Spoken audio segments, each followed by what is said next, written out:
नमस्कार traders, good morning. आज के प्री मार्केट एनालिसिस में आपका स्वागत है। निफ्टी, बैंक निफ्टी और सेंसेक्स के इंपॉर्टेंट लेवल्स और स्ट्रेटेजी पे बात करने से पहले आइए देखते हैं फटाफट इस मिनट के लाइव ग्लोबल संकेत और करंट मार्केट के हाल क्या है। गिफ्ट निफ्टी इस समय बिल्कुल फ्लैट टू पॉजिटिव नोट पर 24,286 के आसपास ट्रेड कर रहा है। हालांकि सुबह इसमें अच्छी खरीदारी देखी गई थी और इसने 24,364 का एक शानदार इंट्राडे हाई भी छुआ है। इस वजह से हमारे घरेलू बाजारों में भी एक न्यूट्रल या हल्की पॉजिटिव शुरुआत देखने को मिल सकती है। करेंसी मार्केट में रुपया लगातार दबाव में बना हुआ है। डॉलर के मुकाबले भारतीय रुपया इस समय 95.71 के ऐतिहासिक स्तरों पर ट्रेड कर रहा है।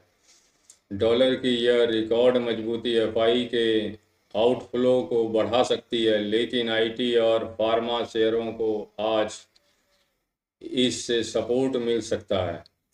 कच्चे तेल में हमारे लिए एक अच्छी खबर आ रही है। ग्लोबल बेंचमार्क क्रूड ऑयल आज सुबह लगभग 1% टूटकर $93.45 प्रति बैरल पर आ गया है। अमेरिका द्वारा ईरान पर सख्त आर्थिक प्रतिबंध लगाने की घोषणा से पहले मार्केट में प्रॉफिट बुकिंग आई है, जिससे तेल की कीमतों में यह नरमी देखी जा रही है। यह हमारी भारतीय अर्थव्यवस्था और खासकर पेंट, टायर और एविएशन सेक्टर के लिए बेहतरीन बूस्टर है। तो कुल मिलाकर संकेत मिले जुले हैं। डॉलर का 95.70 प्लस होना एक वार्निंग साइन है, जबकि क्रूड का गिरना बाजार के लिए पॉजिटिव ट्रिगर। तो चलिए अब बिना समय गंवाए सीधे चलते हैं चार्ट पर और देखते हैं आज निफ्टी 50, बैंक निफ्टी और सेंसेक्स में अपनी इम्पोर्टेंट लेवल और स्ट्रेटेजी क्या है। जैसा कि दोस्तों आप लोग देख रहे हैं, कई ट्रेडिंग सेशन से मार्केट एकदम चौपी चल रही है। उसको पहले से आप अनुमान लगा के कोई भी व्यू नहीं बना सकते और बायस होना भी गलत है। ये बायस हो के आप जाइएगा मार्केट में, आपका लॉस होना तय है।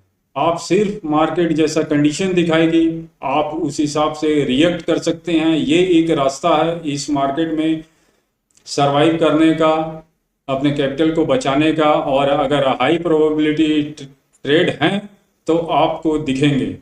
तो इसके लिए आपको हर कंडीशन के हिसाब से पता होना चाहिए क्या कैसे रिएक्ट करना है। तो रिएक्ट करने के लिए आपके पास एक मजबूत स्ट्रेटेजी होनी चाहिए, तभी आप हर कंडीशन पे सही तरीके से रिएक्ट कर सकते हैं। ये स्ट्रेटेजी लगभग अभी हर वक्त के लिए, अभी जो चल रहा है मार्केट, उसके लिए बहुत ही अच्छा है।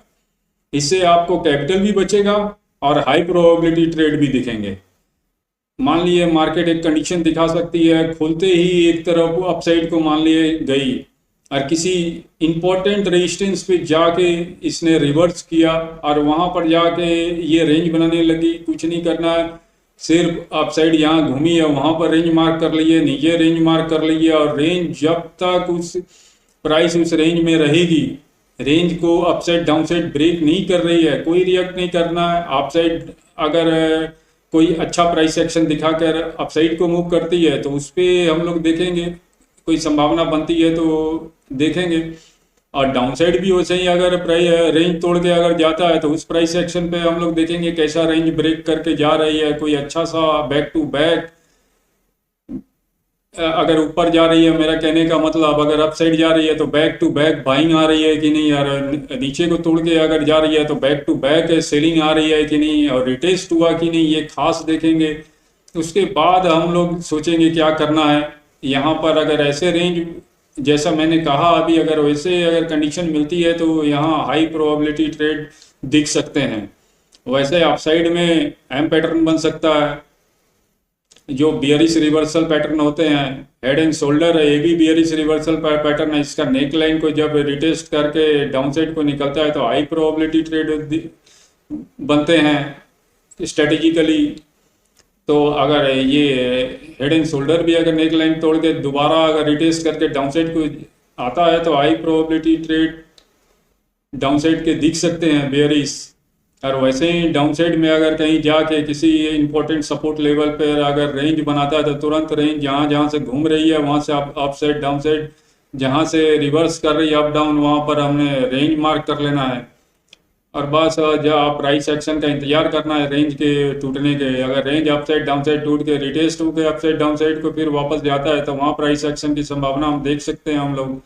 और बियरिश डब्ल्यू पैटर्न और हेड एंड शोल्डर पैटर्न भी डाउन साइड में बन सकता है। ये बुलिश रिवर्सल के साइन होते हैं। यहाँ से अगर रिवर्स करता है तो अप साइड में जो रेजिस्टेंस पे जहाँ पर इसने नेक लाइन होता है उसको तोड़ के निकलता है और दोबारा रिटेस्ट करके वापस अप साइड को निकलता है तो ये यहाँ पर प्राइस एक्शन अच्छा दिख सकता है। यहाँ पर अगर इस तरह बैक टू बैक अगर बाइंग आ रही है अप साइड के, तब हम लोग यहाँ पर एक रिएक्ट कर सकते हैं। तो हम लोगों ने तो रिएक्ट ही करना है, कंडीशन देखना है मार्केट ने क्या कंडीशन दिखाई और उसके हिसाब से प्राइस एक्शन क्या बन रहा है, हम लोग के स्ट्रेटेजी के हिसाब से उस पर ही रिएक्ट करना है। मान लिया अभी एक जगह में खुली और कोई ना अप साइड जा रहा है ना डाउन साइड जा रहा है, रेंज में ही रह गया, तो हम लोगों ने चुपचाप रेंज को ही फॉलो करना है। आप तो रेंज को फॉलो करना मतलब कि अपने कैपिटल को सेफ गार्ड देना, किसी भी बायस हो के जल्दीबाजी में कोई भी ट्रेड नहीं लेना। और रेंज जब तक अपसाइड डाउन साइड कोई रिटेस्ट करके अपसाइड डाउन साइड को नहीं निकले, अच्छा सा प्राइस एक्शन बनाते हुए नहीं मूव करे, तब तक कोई रिएक्शन नहीं करना है। तो ये थे एक कंडीशन, अगर मार्केट ऊपर रुकती है या नीचे रुकती है तो हम लोगों ने कैसा रिएक्ट करना है। हम लोगों ने सिर्फ रिएक्ट करना है मार्केट के कंडीशन के हिसाब से। मेरे कहने का मतलब सारा खेल यहीं पर है, अपने कैपिटल बचाने का। और हाई प्रोबेबिलिटी ट्रेड अगर होंगे तो दिखेंगे। और रेंज वाला भी ये मैं बता दिया, कहीं भी रेंज बन सकती है। ये किसी भी सपोर्ट और रेजिस्टेंस में जाके रेंज बन सकता है। रेंज को मार्क कर लेना और प्राइस एक्शन देखना है।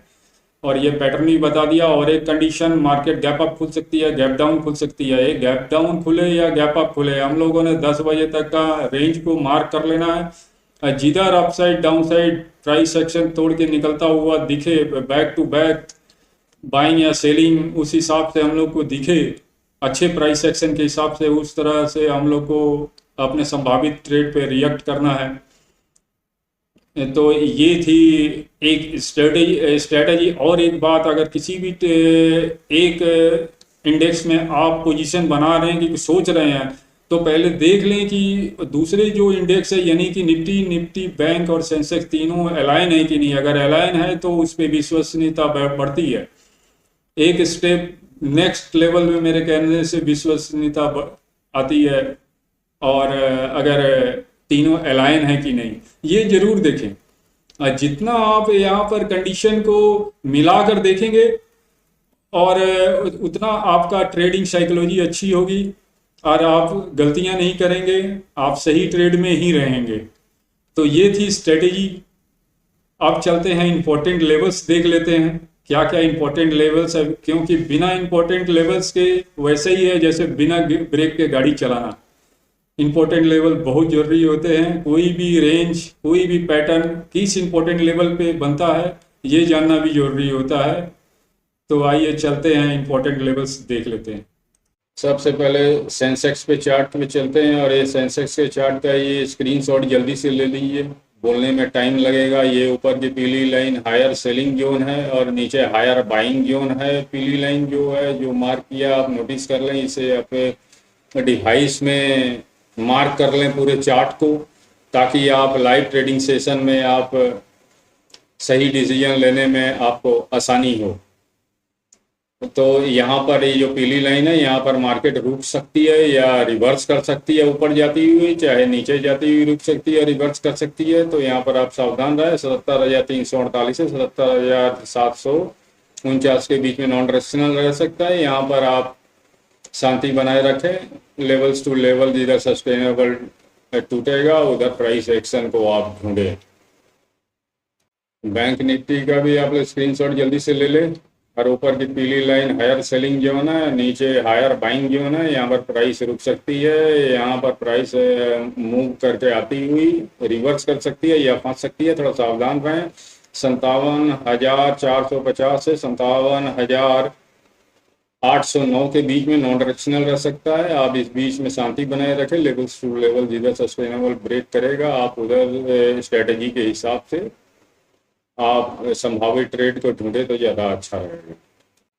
अब निफ्टी 50 के चार्ट पे आ गए हैं, इसका भी स्क्रीनशॉट जल्दी से ले लीजिए। ऊपर हायर सेलिंग जोन है और नीचे हायर बाइंग जोन है। हर एक इंडेक्स के लिए एक ही बात, अगर यहाँ पर प्राइस रुकती है या रिवर्स करती है तो इसकी संभावना अधिक है प्राइस रुकने का या रिवर्स करने का, तो यहाँ पर आप सावधान रहें।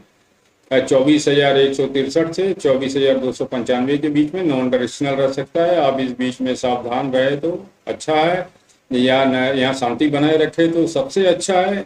यहाँ पर डायरेक्शनल ट्रेड मिलने की संभावना बहुत कम होती है, और अगर जिधर प्राइस एक्शन अपसाइड डाउनसाइड तोड़ के सस्टेनेबल जाएगा आप उधर ही ट्रेड ले तो अच्छा है। तो ये थे मेरे निफ्टी 50, बैंक निफ्टी और सेंसेक्स में पूरी स्ट्रेटेजी और मजबूत लेवल्स के आधार पर एक संपूर्ण जानकारी आज के हिसाब से। तो आपको अगर मेरी वीडियो एजुकेशनल लग रही है तो लाइक शेयर और सब्सक्राइब जरूर करें। और एक चलते चलते बता दूं, मैं कोई सेबी रजिस्टर्ड नहीं हूं। अगर आप कोई ट्रेड लेते हैं तो अपने सेबी रजिस्टर्ड एनालिस्ट से सलाह लेके जरूर ट्रेड लें। तो अच्छा, तो चलते हैं, फिर नेक्स्ट वीडियो में मिलेंगे।